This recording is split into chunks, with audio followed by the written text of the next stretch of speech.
Selamat malam pemirsa, Anda kembali menyaksikan kontroversi debat berisi tanpa basa-basi. Setelah memakan banyak korban, baru-baru ini kepolisian bertindak menggeledah sejumlah kantor pinjol ilegal. Beragam modus penagihan keji tidak manusiawi ditemukan, namun sayang daya rusak rentenir online sudah merembet kemana-mana hingga menghilangkan nyawa manusia. Mengapa pemerintah dan kepolisian terkesan terlambat dalam bertindak? Bagaimana membasmi rentenir online hingga ke akar-akarnya? Inilah kontroversi selengkapnya. Basmi rentenir online bersama saya, Zilvia Iskandar.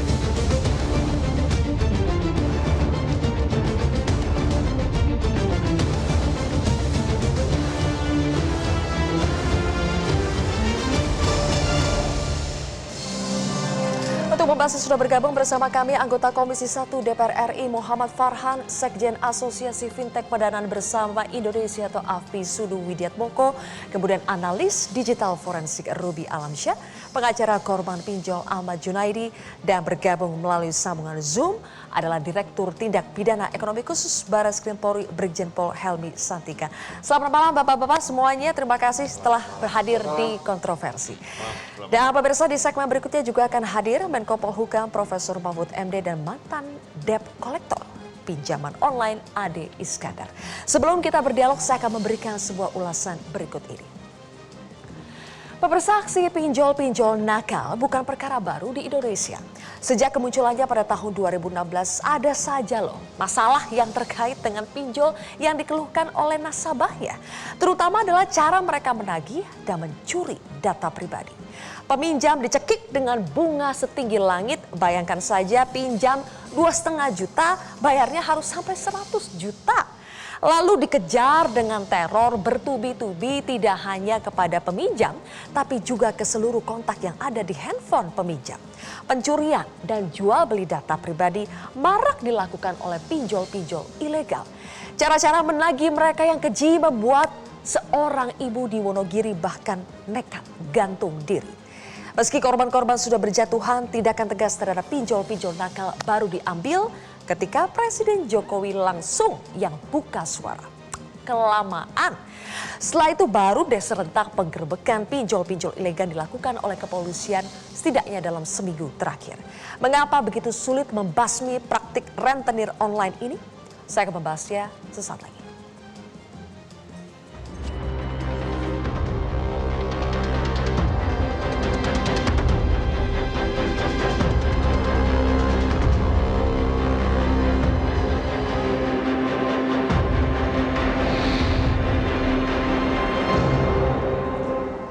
Oke, saya akan ke Pak Helmi terlebih dahulu. Pak Helmi, kenapa polisi baru gedebak-gedebuk berantas pinjol ilegal setelah Presiden Jokowi buka suara?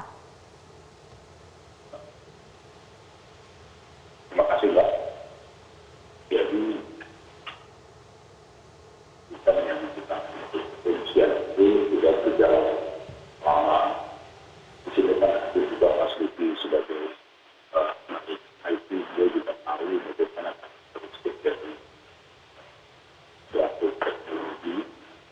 Nah, dari data yang dimiliki oleh kami, Mbak, kasus yang terkait dengan pinjol selama kurun waktu 2020 sampai dengan 2021 itu ada 370 kan. Kemudian dalam itu 370 laporan. Nah, dari 370 ini 91 sudah bisa diungkap oleh pihak kepolisian. Ada bahkan 8 yang sudah dalam proses penyidikan. Nah, ini sendiri tidak menyurutkan kami dalam proses penyidikan dalam upaya mengungkap indikasi pinjol ini sampai ke masyarakat. Bahkan Pak Helmi, mohon maaf audionya kurang jelas Pak, kita harus perbaiki dulu terlebih dahulu audio Pak Helmi. Saya ingin lempar dulu ke Pak Ahmad. Pak Ahmad, katanya tidak sedikit korban pinjol yang sebetulnya sudah lapor ke polisi, tapi ketika lapor malah diketawain sampai dicuekin. Benarkah demikian Pak Ahmad? Benar. Jadi selama ini yang sampai ke saya itu para korban pinjol itu ketika mereka lapor ke polisi itu bahkan dipersalahkan kenapa you pinjem gitu ya. Jadi kalau kita bicara bukan masalah tindak pidananya, tapi kepolisian akhirnya menurut saya polisi tidak mau tahu, apalagi melihat nilainya yang mungkin hanya di bawah 1 juta, kecil lah gitu ya. Kemudian ketika mereka datang ke kepolisian, berbagai modus sudah saya sarankan. Yang saya suruh minta laporan langsung rata-rata hampir semuanya ditolak. Akhirnya yang ada sekarang pengaduan, lewatnya Dumas, pengaduan masyarakat, dan hampir saya bilang 100% tidak ada yang ditanggapi sama kepolisian. 100% Pak? Masa iya? Iya. Itu berapa orang kalau 100% itu Kalau berapa mau orang yang tak sudah bikinkan mencoba melapor? 27.000 yang ada di grup saya itu mau saya. Jadi gini, saat ini saya membina itu hampir 140 grup WhatsApp. Ya. Di mana satu grup itu tidak kurang dari 200 orang anggotanya. Dan aktif itu grupnya sampai sekarang. Admin saya hampir 140 orang untuk ngadminin grup itu, menenangkan para korban pinjol itu. Seminggu terakhir Pak, ketika penggeledahan kantor pinjol ilegal mulai dilakukan polisi, pernah mencoba melapor lagi nggak? Terakhir 3 hari yang lalu, ditolak juga. Ditolak, alasannya apa?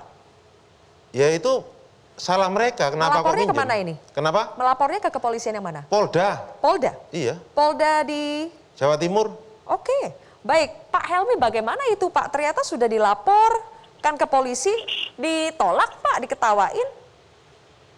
Ya memang situasi ini juga bisa menjadi bahan koreksi bagi kami ya terhadap bagaimana proses penerimaan laporan di jajaran. Tapi pada prinsipnya kita tidak akan pernah menolak laporan polisi itu dan kita tetap berupaya untuk bisa mengungkap semaksimal mungkin yang bisa kita lakukan. Apa yang sudah kita lakukan tadi yang sudah saya sampaikan 2020, 2021, kemudian ada yang sudah diungkap 91, itu juga salah satu upaya untuk menjawab apa yang menjadi keluhan masyarakat. Bareskrim dalam hari ini di TV Deksus itu sendiri di periode bulan Juli 2021 itu sudah pernah mengungkap dua kasus pinjol ya. Ini sampai kepada foundernya. Nah, kita tidak berhenti di situ. Ini terus berjalan penyelidikan itu. Bahkan untuk menguatkannya pimpinan Polri dalam ini Bapak Kabar Eskrim, Bapak Kapolri sudah membuat arahan khusus kepada seluruh wilayah untuk memberikan atensi pengungkapan terhadap pinjol-pinjol ini. Pak, kalau korban dari Pak Ahmad di sini saja sampai 27.000 Pak, pengungkapan 2 kasus apakah tidak terlalu kecil Pak?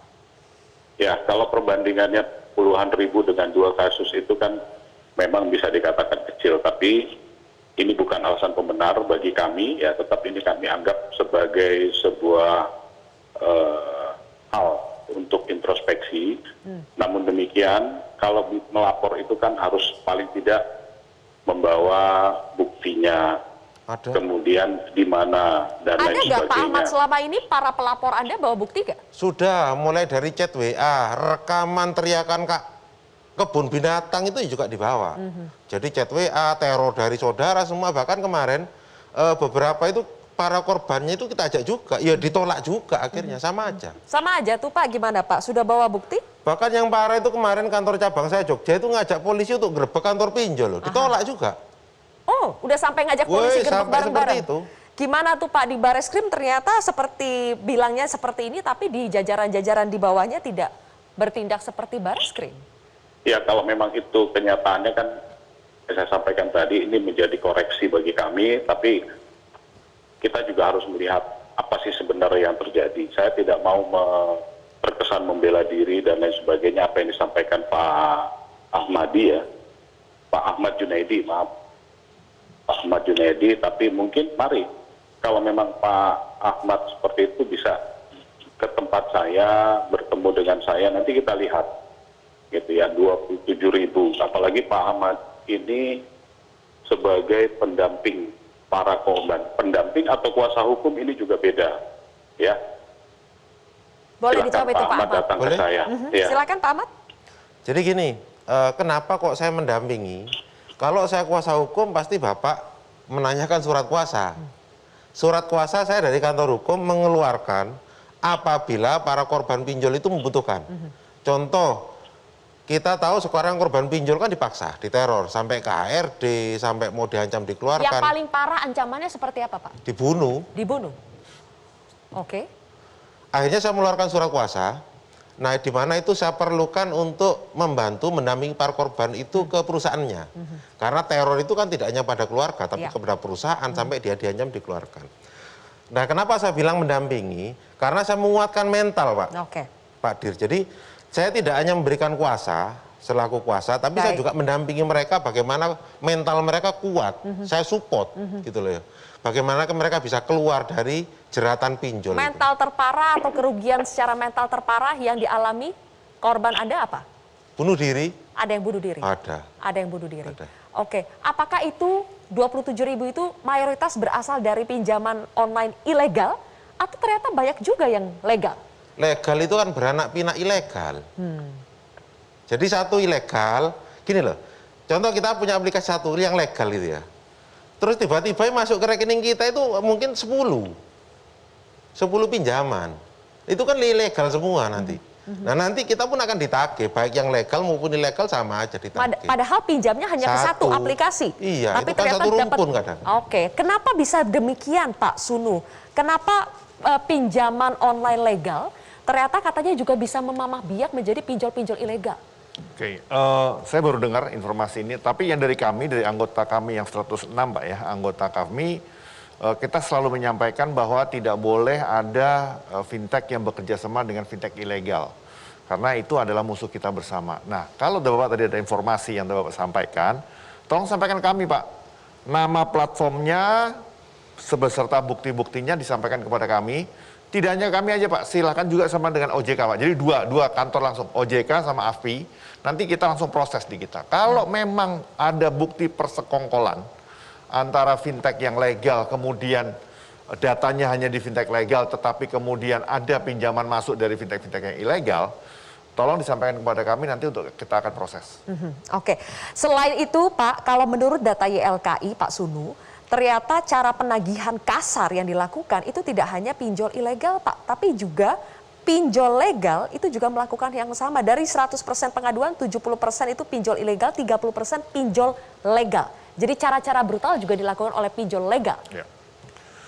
Jadi gini, setiap anggota agen penagihan yang dari anggota kami itu harus tersertifikasi. Jadi mereka sudah tahu apa yang boleh, apa yang tidak boleh, apa yang beretika, mana yang tidak beretika. Jadi kami sebagai organisasi kita sudah mengatur. Nah, kalau seandainya ada yang menyimpang dan itu dilaporkan kepada kami, kita akan proses. Mengatur tapi diawasi nggak Pak? Kita mengawasi secara pasif.